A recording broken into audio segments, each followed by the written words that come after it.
अराकी दारुल हुकूमत बगदाद विच अमरीकी सफारतखाने के कंपाउंड विच हैलीपैड उत्ते मिसाइल हमला। ईरानी मीडिया के मुताबिक ड्रोन ने अमरीकी सफारतखाने के एयर डिफेंस सिस्टम नू निशाना बनाया। तर्जमान पासदारान इनकलाब का कहना है सियोनी रियासत के रहनुमावां दे मकामात नू निशाना बनाया है। खिते विच अमरीकी फौज के 3 मकामात नू निशाना बनाया है।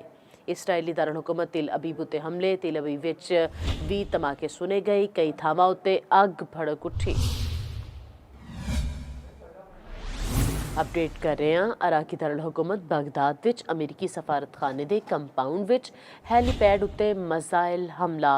ड्रोन ने अमरीकी सफारतखाने के एयर डिफेंस सिस्टम नू निशाना बनाया है और सियोनी रियासत के रहनुमावां के मकामात नू निशाना बनाया गया है। और अपडेट करते जाइए इस खबर के हवाले नाल। इसराइली दारुल हुकूमत तिल अबीब उत्ते हमले विच 20 धमाके सुने गए। कई थावां उत्ते अग भड़क उठी।